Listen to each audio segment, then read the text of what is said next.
जय शमशान भैरवी।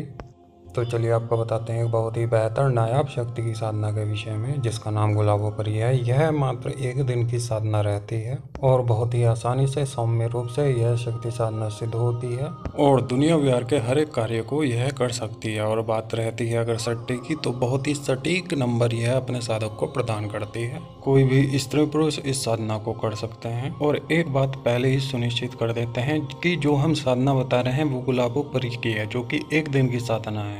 एक होती है गुलाबो देवी, जो इसकी साधना 11 दिन की होती है। नाम और काम दोनों के एक ही जैसे हैं, पर साधना की विधि तौर तरीके यह अलग अलग हैं।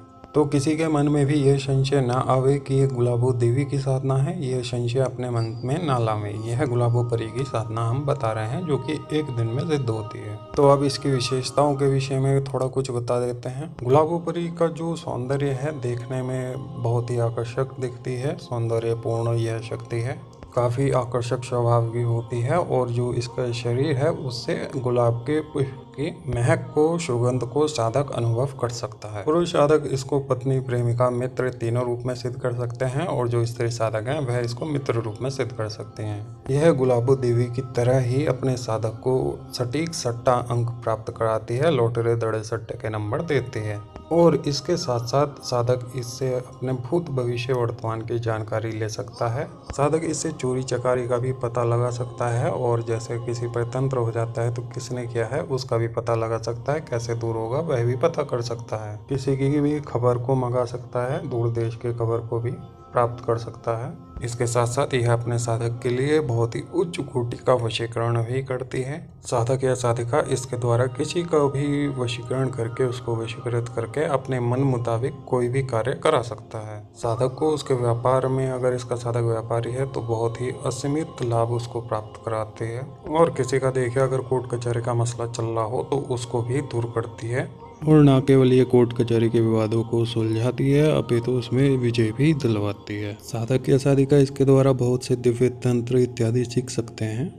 बहुत से नूरानी सिफली अम्ल की यह जानकार होती है, और यह अपने साधक साधिका को उसमें भी महारत हासिल करवाती है। तो चलिए आपको इस साधना अम्ल के विषय में बता देते हैं कि यह साधना किस तरीके से करनी है, कब होगी, किस तरीके से इसमें क्या क्या करना होगा। इस साधना अम्ल को किसी भी एकांत स्थान पर किया जा सकता है, चाहे वह खंडर है, वीराना है, कब्रिस्तान है, शमशान है या एकांत कमरा है, कहीं पर भी यह साधना की जा सकती है। तो ये तो हो गई स्थान की बात। दिन की बात बता देते हैं कि यह किसी भी नौचंदी जुमरात को की जा सकती है, या फिर किसी भी जुमरात को यह साधना की जा सकती है। जिस भी साधक या साधिका को यह साधना करनी हो, तो वह अपने साधना और दिन का चुनाव जब कर लेवे कि किस दिन करनी है, तो उसके 3 दिन पहले से आप जमाली जलाली का परहेज करें, यानी ब्रह्मचर्य का पालन करें। जिस रात्रि आप साधना शुरू करेंगे, यह अमल शुरू करेंगे, उस समय में रात्रि के 10:30 बजे के बाद से यह शुरू करें। साधक का लिबास इसमें सफेद रहेगा, सफेद बनियान, सफेद लुंगी, सर पे सफेद रुमाल या जालीदार टोपी है।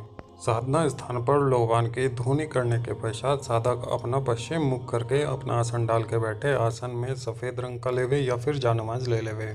अपने सामने पूजन चौकी रख करके इसका 16 उपचार पूजन करें।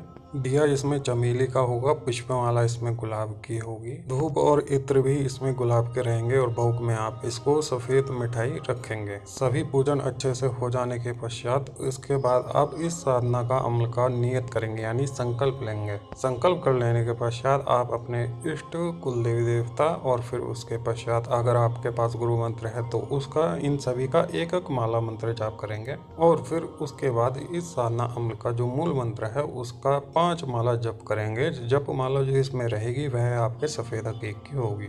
मंत्र जाप जो इसका है वह ज़्यादा नहीं करना है, केवल 5 माला ही मंत्र जाप करना है।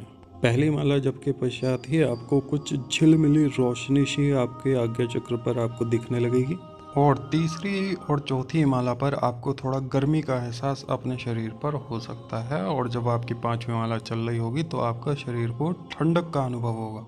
इसके साथ साथ ही आपको एक दिव्य सुगंध का भी अनुभव होगा, कि जैसे पूरे ही कमरे में किसी ने गुलाब बिखेर दिए हों। तो साधक विचलित ना होकर के अपने मंत्र जाप में एकाग्र मन से लगा रहे, और अपने जप को बहुत अच्छे तरीके से पूर्ण करे।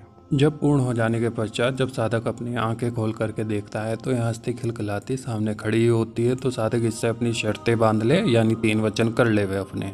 और इसको दोबारा बुलाने का तरीका भी पूछ लेवे। अधिकतर यह अपने दोबारा बुलाने के तरीके में आयत दे करके जाती है, उस आयत को ध्यान रखें और जब भी बुलाना हो या जो भी कार्य कराना हो तब उस आयत को जप लिया करें। तो इस तरीके से यह साधना पूर्ण करनी है। इस साधना को कोई भी स्त्री पुरुष कर सकता है, कोई भी हिंदू मुस्लिम साधक कर सकता है। साधना अमल की गुप्तता बनी रहे इसलिए हमने इसका मंत्र गुप्त रखा है। जिस भी साधक या साधिका को यह साधना करनी हो वह इसका संपूर्ण विधि विधान हमसे प्राप्त कर सकते हैं और अच्छे से समझ करके संपूर्ण विधि विधान को इस साधना को कर सकते हैं। और साधक या साधिका कोई अन्य तंत्र या अन्य साधना अमल करना चाहते हैं वह भी संपर्क कर सकते हैं। तो चलिए आपसे मिलते हैं नेक्स्ट वीडियो में, तब तक के लिए नमस्कार।